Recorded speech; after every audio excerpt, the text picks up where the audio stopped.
Welcome to On Track with LPM. I'm Michelle Tyreen Johnson. In late November, Dr. Kelly McCants, a prominent Louisville heart doctor and health equity advocate, died at the age of 50. Condolences poured in, including from Governor Andy Beshear and Louisville Urban League President Lyndon Pryor. Russ Cox, Norton Healthcare CEO, joins us today to talk about McCants' work addressing healthcare disparities and how the legacy of how his work will continue. Kelly McCants was the most unique individual that I've ever had the opportunity to interact with in my career in healthcare. The importance of his work was a confluence of times that were different in healthcare and times that we needed someone like him the most. I came to know him when we recruited him to lead our heart failure program at Norton Healthcare in 2018. And it was one of those recruitment efforts that you felt like, well, this ought to be easy. This is a gentleman who went to University of Louisville. He went to Meharry and went to University of Louisville School of Medicine, had worked here locally in healthcare, and then somehow Atlanta stole him from us. and keep in mind, Michelle, when I'm talking about unique, at that point in time, to have a black cardiologist who specialized in heart failure, there was probably 3 of him in the world. Wow. There weren't many at all. So to be able to convince him to come provide leadership and really give birth to a heart failure clinic and a heart failure program within our organization seemed completely natural to me. Like we ought to be able to talk this guy into coming back. And what we didn't realize was that there was a lot of people talking to Kelly at that time. When you're one of 2 or 3, you get a lot of notoriety. So he brought such an interesting mix of clinical expertise and emotional intelligence, and had an understanding of the plight of the heart failure patient that also told me very quickly he understands health equity in a completely different way than anybody else does. Yeah, I mean, I can only imagine that as a black man, and as a black man who specialized in health care, heart health care, he really had a perspective because of so many things in the black community that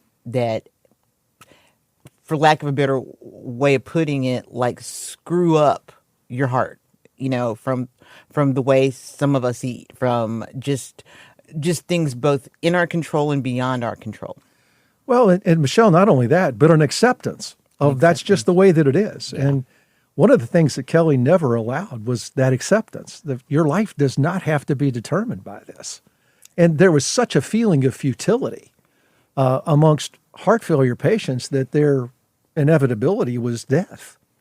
One of the things that I saw about him, because, when he passed away, it's like my Facebook feed was just flooded with condolences and with shock and dismay, was that there were several patients who talked about how he helped save their life.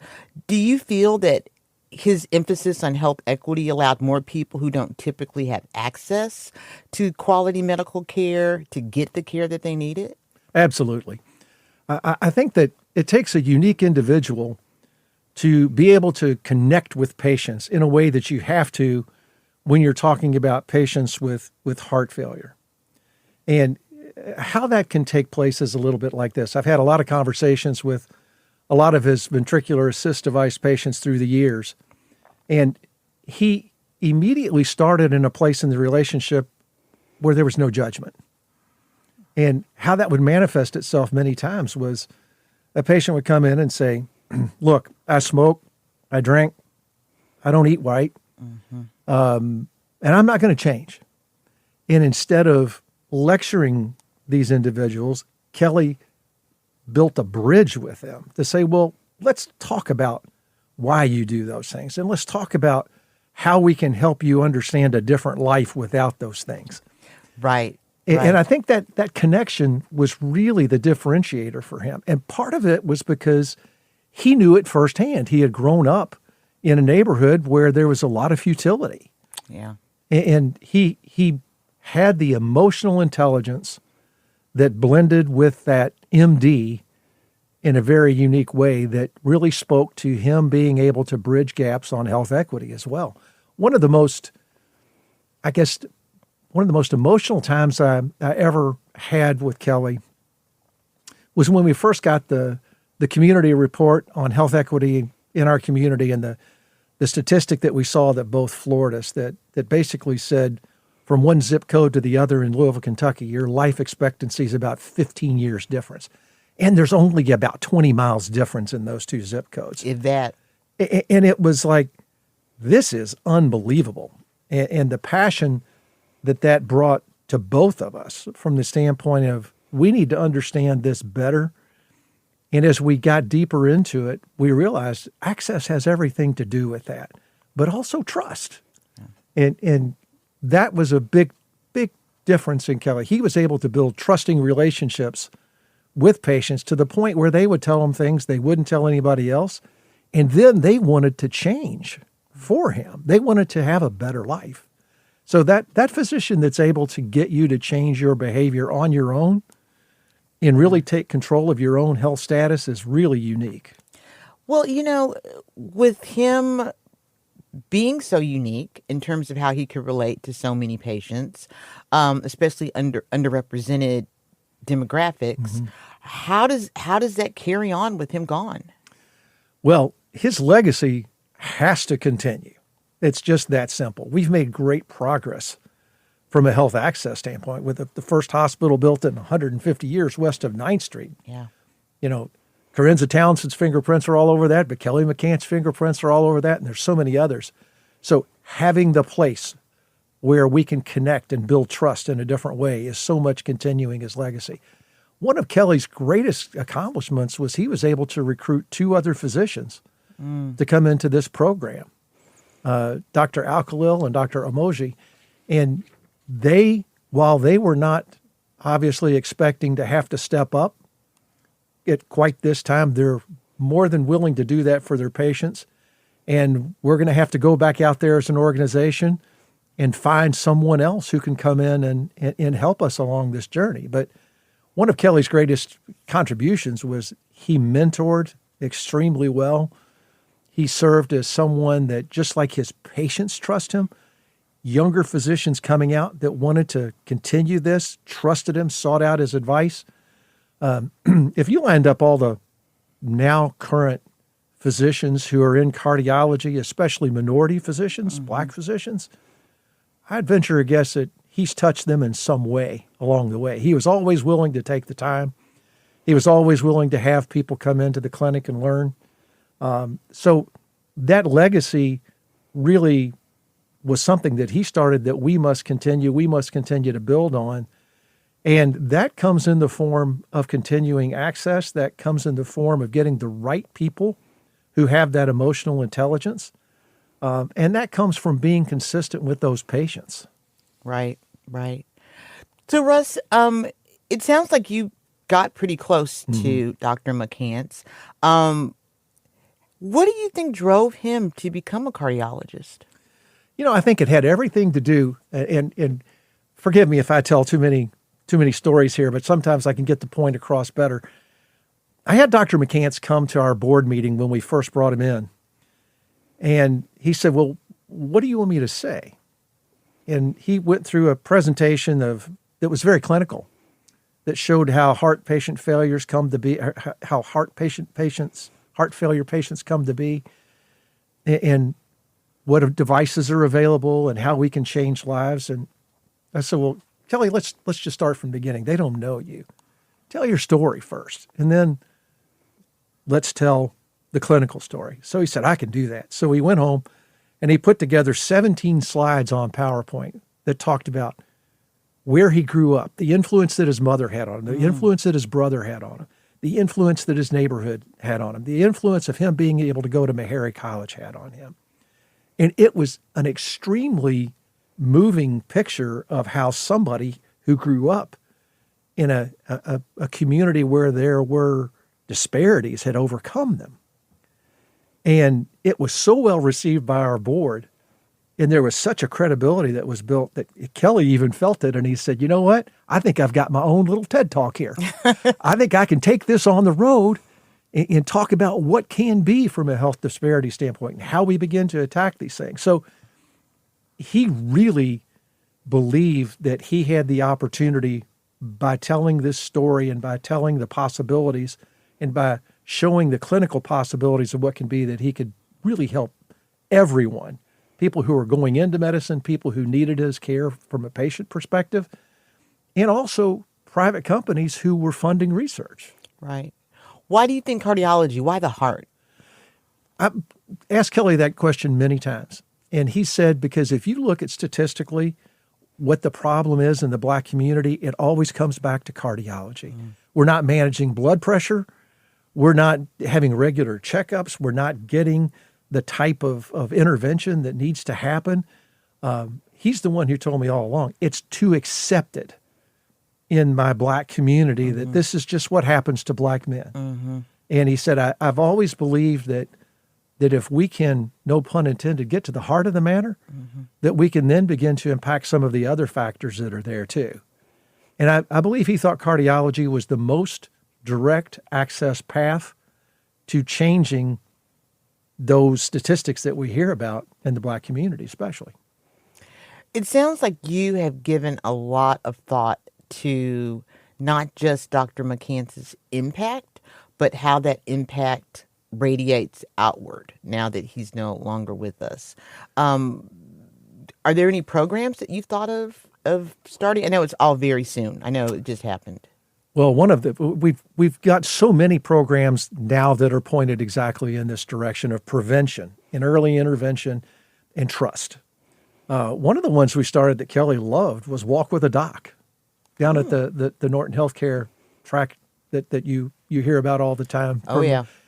And he took off those cowboy boots that he was known for and put on running walking shoes and made many laps around that track with people from the community just to talk about their health and other health. Now, we've had some programs at Norton West Louisville Hospital and our other facilities that I never thought I would see 75 men lined up for prostate exams.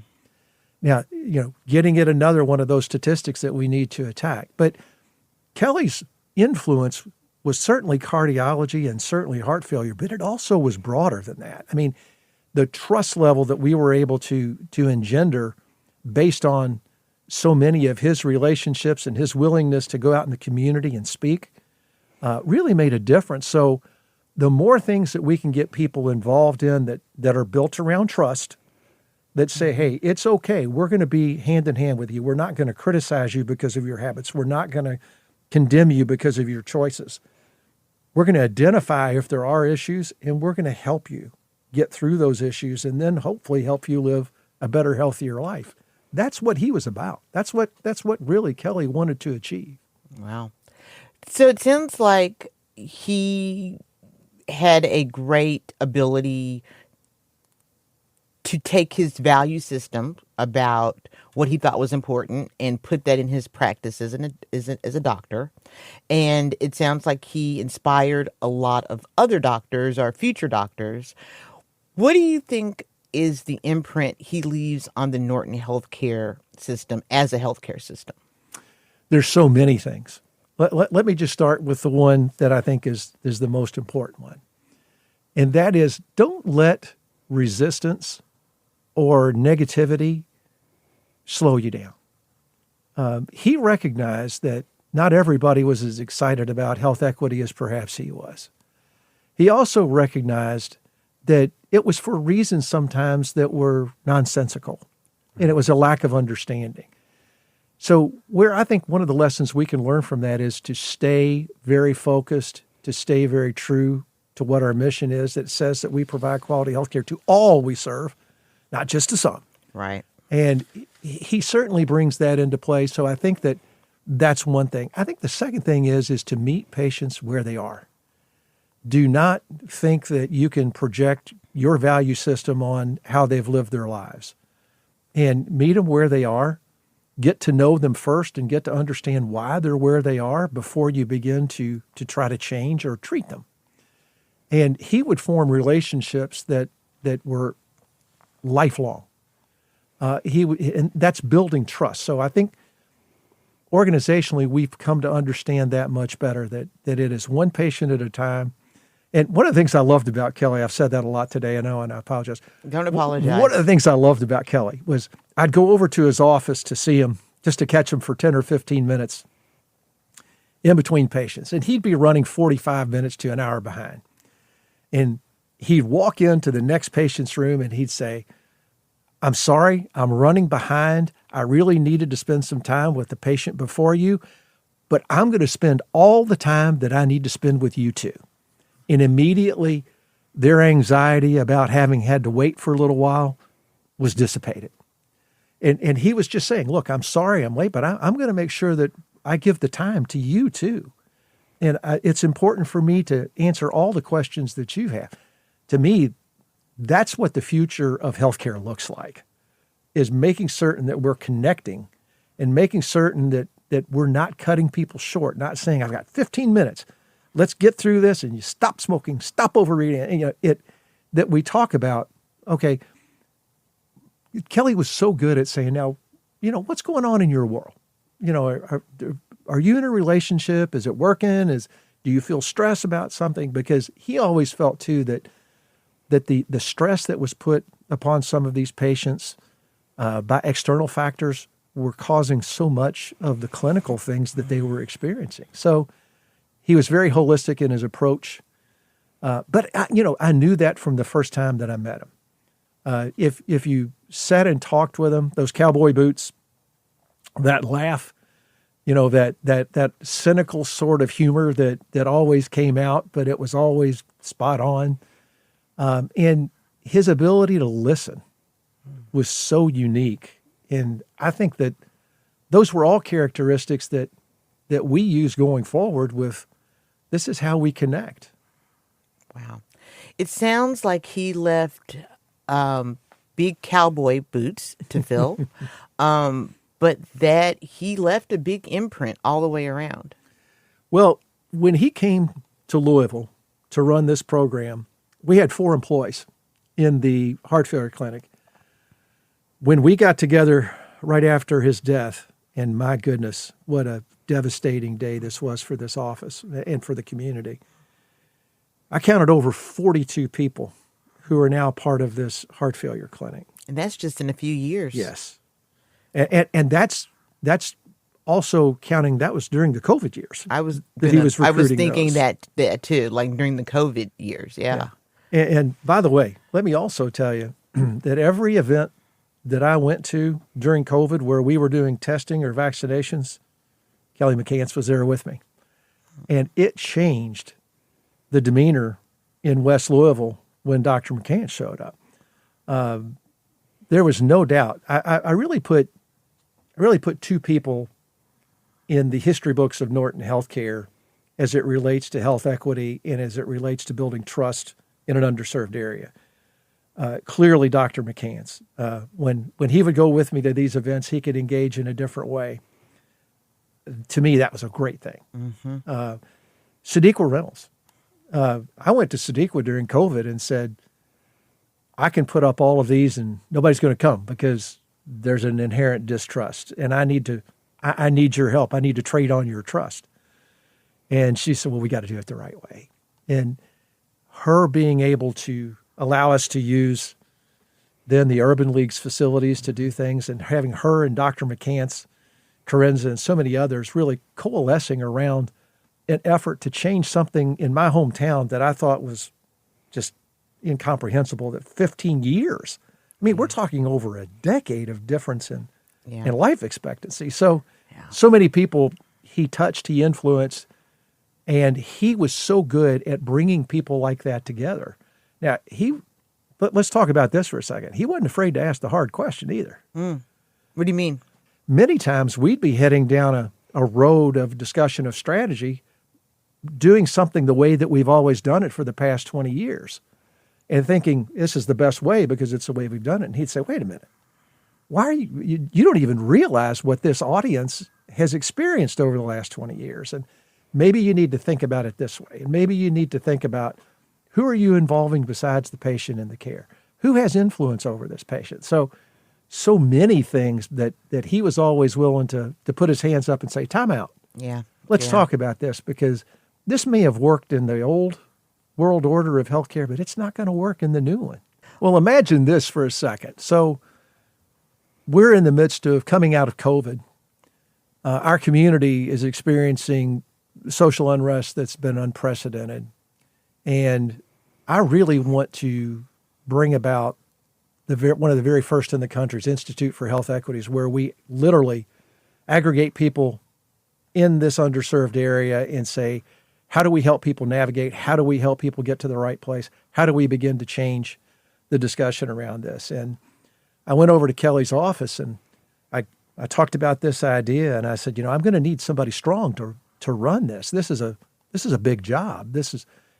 Nobody else in the country is doing this, and I want to make sure that we're doing it right. And I said, because now he's a full-time physician with a full patient load. I said, do you know anybody? Have you run across anybody in any of your conferences that you think could help us or maybe even do this job? And he said, you know what? You're going to have to hire me to do that job, because there's nobody else that can do it as well as me. And I remember thinking, okay, you do know you're a physician with a full panel of patients. And he said, you let me worry about that. He said, I've got time after hours and during hours. I can get away strategically, and wow, this job needs me. And never was he more right. Now, that meant that he worked a lot of hours. It sounds like, because I was going to ask you, I knew that he was in charge of your health equity program, but was he still the medical director of your Heart and Vascular Institute for Advanced Health? Oh my God. I can't even imagine. Yeah. And had patients. He was always disappointed that a day only had 24 hours. There's no doubt about that. And I would get texts from him at all hours of the night. He was always a prolific using his camera for video.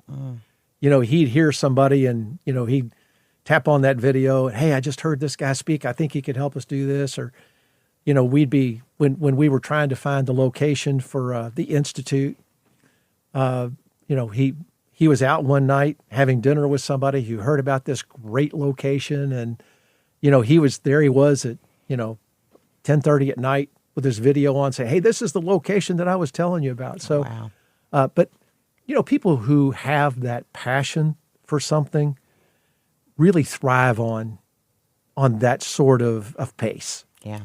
And he certainly was one that he was going to, however long a patient needed him, he was going to give. And whenever it was that he was able to get out and do things that were health equity related, he was going to make sure that he did. I honestly don't remember ever seeing him eat a lunch. We were always on the move. We were always in his office. He really did squeeze the most out of every day, but more importantly, he squeezed a heck of a lot out of 50 years. On Track is produced by Louisville Public Media. Our production team includes Aisha Jaffer, Laura Ellis, and me, with assistance from Alex Biscardi. Our music is by Kojin Toshiro. Find more at LouisvilleOnTrack.org. Thanks for listening.